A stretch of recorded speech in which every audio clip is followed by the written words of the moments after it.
But I would like to place before your lordships the government's perspective, why the architecture of the MMDR Act is the way it is and how it impacts the power of the state versus power of the center.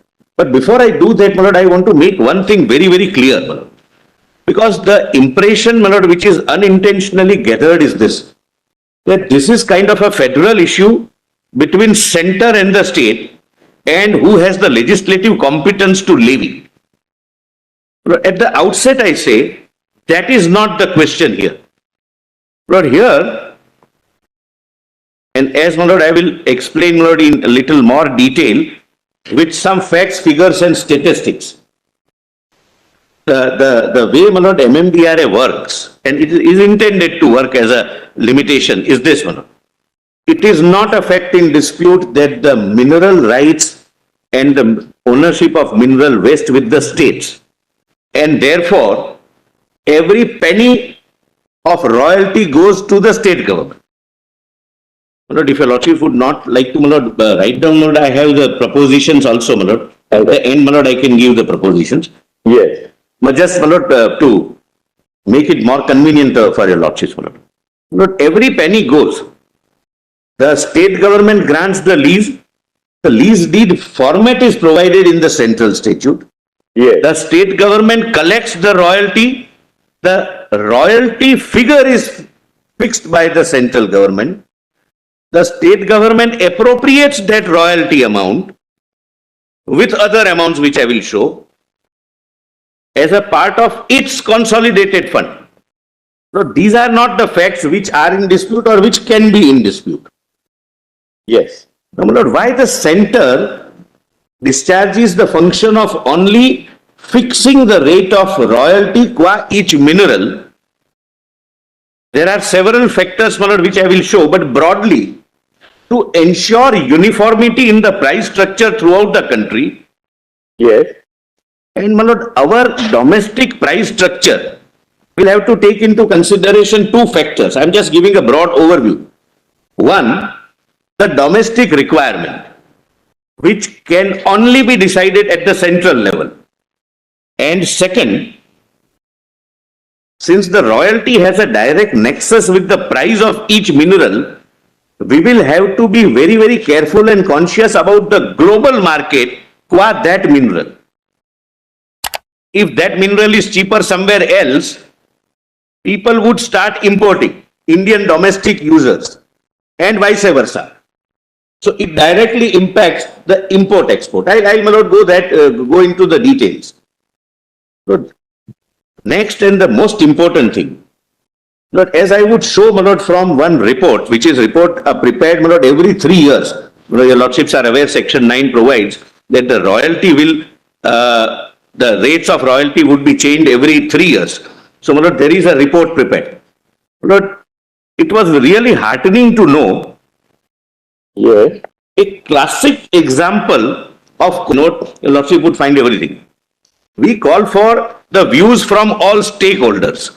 Stakeholders would mean industries, stakeholder would mean people who are going to be affected by the industries, because ultimately we have to protect the environment as well, and essentially and more importantly, the state governments. I'll show from the last report of 2019 that the state very effectively involved in the process. They say that this particular mineral, bauxite, please increase it by 2%. Because this is our revenue generation. These are the reasons why it should be something more. Then the subgroup, after receiving all these detailed inputs, examines what are the global scenario, what will be the impact on the export-import. But all these minerals are required for the core industrial sector of the domestic market. That is taken into consideration. The core industrial sector is the heartbeat of any economy. So that is considered, and I will show that to your lordships. And thereafter, with reasons why the state's request is either accepted or not accepted, a price is fixed qua each mineral, and thereafter the central government is out of it. Now you collect, you appropriate, you do whatever welfare activities you want to do in your state. The only dispute between the parties, my lord, in these proceedings is, after having, my lord, it is our case that when we decide the amount of royalty, the figure of royalty, that is all inclusive, taking into consideration all your requirements. What the states say, that over and above the royalty, we can independently levy certain amount under various names. What we believe and what, my lord, the Act perceives, the objective of the Act is that, and my lord, whatever I am saying, my lord, I will be able to make good from, my lord, the record.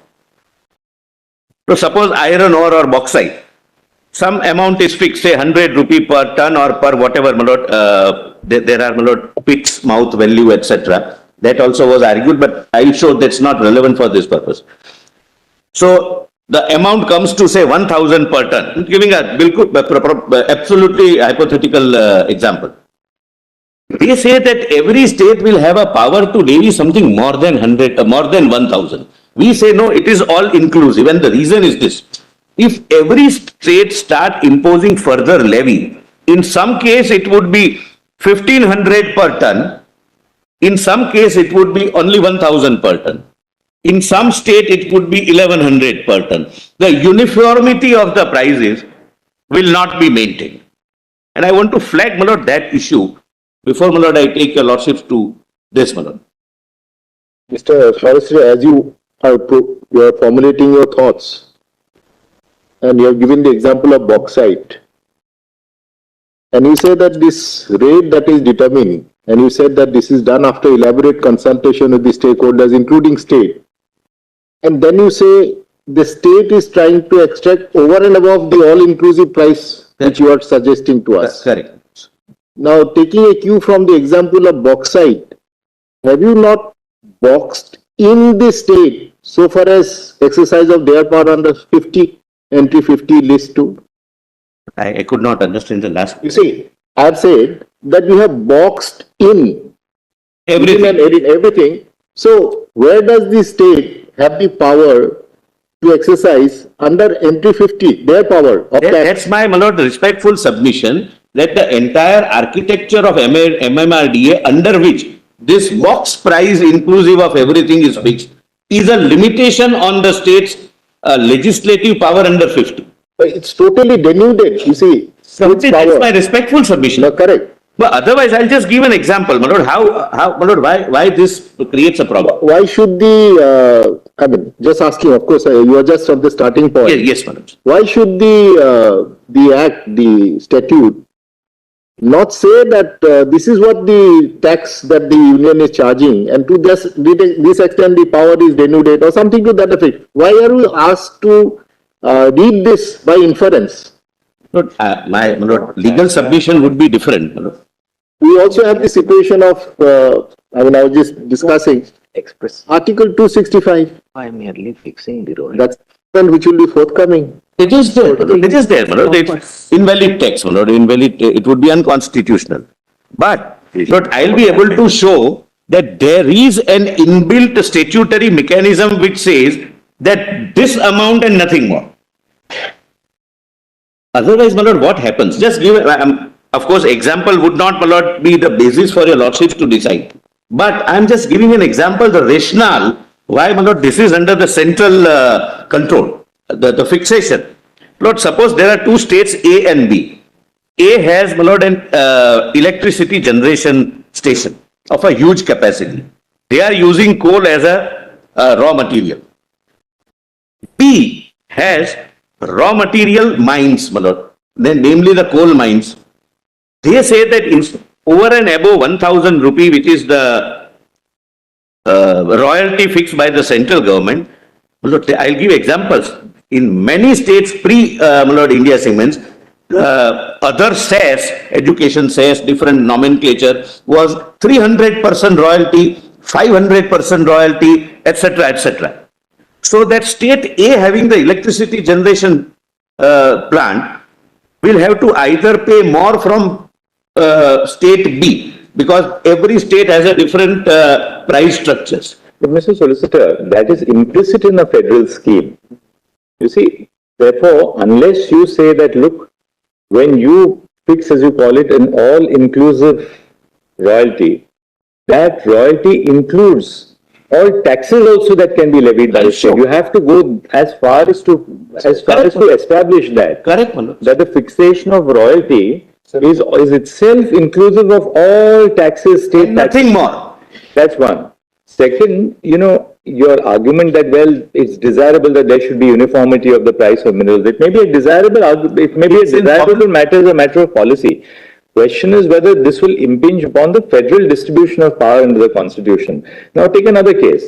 Look at, there's several taxes that the states can levy under the state list. My lords. I'll just give you two examples. Entry 53 of list 2, taxes on the consumption or sale of electricity.